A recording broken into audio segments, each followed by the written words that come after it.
Let's talk more about CJ Henderson with his head coach, Dan Mullen, the head coach of the Florida Gators, joins us now as he's hopefully getting ready to start his third season as the head coach there in Gainesville. Have you been taking a lot of calls on Henderson, Coach? We have. We've gotten a bunch of them.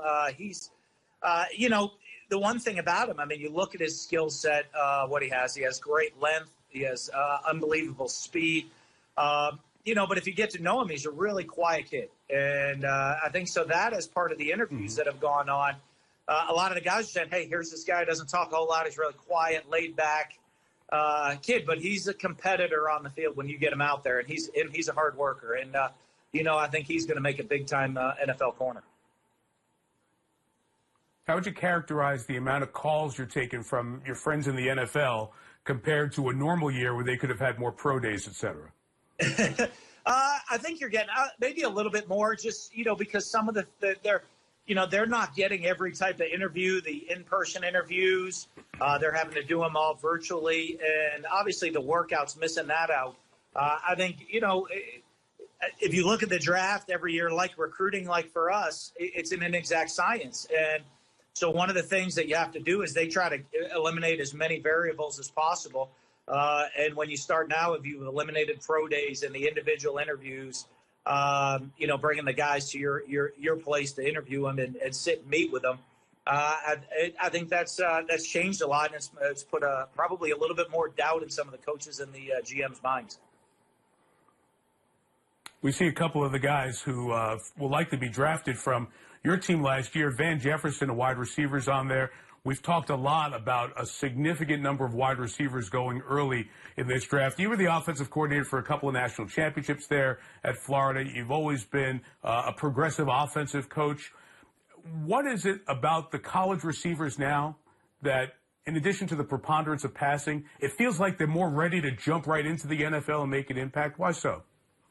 Well, I think a lot of guys now with the pass offense that's already gone down to the high school level. I think you see guys that are probably have learned and had the opportunity to get a little bit more polished within a passing offense earlier in their career. And then you just look at some of the guys that just go work at it. And I know this year's a rich draft with talent, but it goes beyond talent. It's about the guys' abilities to go out there and work and get better every single day, and to maximize their talents. And Van Jefferson's a guy that certainly does that every single day. He's the guy that maximizes his talent level. One of the first guys to practice, one of the last guys to leave practice every day. And, and on top of that, became a great special teams player for us this year. Which will be a big factor for a rookie trying to jump in the league. All right, everybody's got to make the most of this opportunity, which is coaches. That's how you're portraying what we're all dealing with right now. What have you done in terms of trying to connect with your players and trying to get them ready for a potential season this fall? Well, I think one of the benefits that we have is we've established the program a little bit. So I think the guys understand what our expectations are, what we need of them. So, I think our strength staff sends out workouts for them to do each week, and hopefully the guys are following through and doing their workouts. We just started in the last couple of weeks our virtual position meetings. So the guys are getting the opportunity to go in and really, do all of our spring installations. Even though we don't get to do it on the field or do it with live stuff, they get to sit and learn it at meetings. And one of the things we talk about is really worry about what we can control right now. Don't worry about what you can't control. You can find a way to get bigger, faster, stronger. You can find a way to get, make sure you're eating healthy and taking care of your health. And you can find a way that you can become a student of the game and be a better, understand the game and be smarter football player when we get back on campus than when we left. And if we worry about those things, we'll come out of this on a positive way, getting ready for this season to start and hopefully have a great year. As a head coach, how does the virtual teaching, if you will, impact the amount of players you can be in touch with and observe? It just makes it hard. The one thing I've been able to do is, because of all the virtual meetings, and our coaches set them up around different class schedules. So, different position coaches have different meetings at different times during the day. So I get to sit in on most of the meetings. I just click in and on all the different Zoom meetings, and I just click in and sit in and watch the meeting. And, I can be watching film. I can be taking care of other things, but I always have somebody's meeting playing in the background, so I can. It's great for me to get in and just, really get the opportunity to be in every single position meeting that I don't always get to do, when we're on campus. We've got a ton of questions ahead. What's the biggest one in your mind in trying to figure out how to be ready for whenever a football season might start? Well, I think the most important thing is that we get through this safely.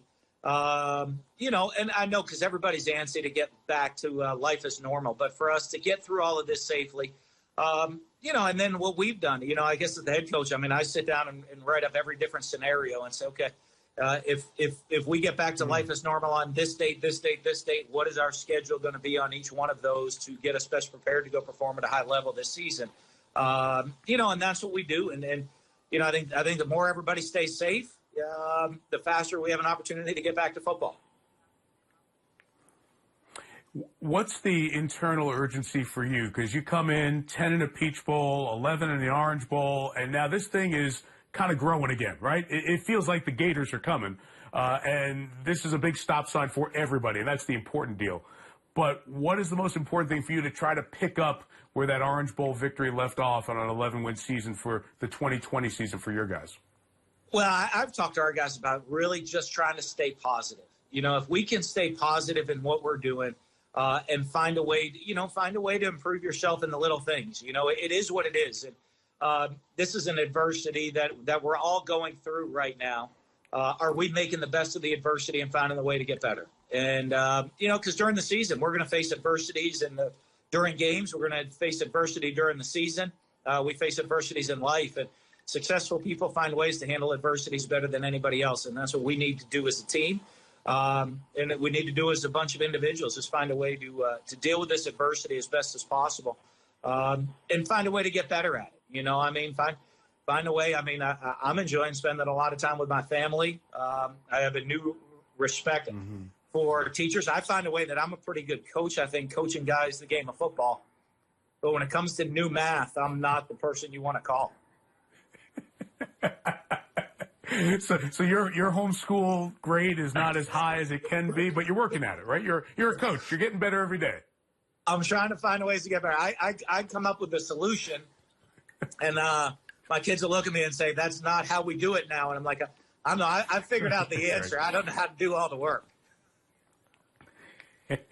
You're not alone. Well, Coach Dak Prescott's great success at Mississippi State, and I can't have the head coach of football at Florida on this day without wishing a happy 75th to the head ball coach, Steve Spurrier's birthday today. So I'm sure you echo that shout out to the HBC and a happy 75th to Steve. It's great having him around, and I don't know, when you see guys with as much energy, I hope I have that energy at 75 because he wants to still be out there on that field coaching ball every day. Absolutely. So happy birthday to Steve, his wife Jared, two of the great people in college athletics over the years. Dan, thanks for your time. We appreciate it. Good luck teaching that math, and we hope to see you down in the swamp here this fall. I'm looking forward to it. Thanks so much. Go Gators.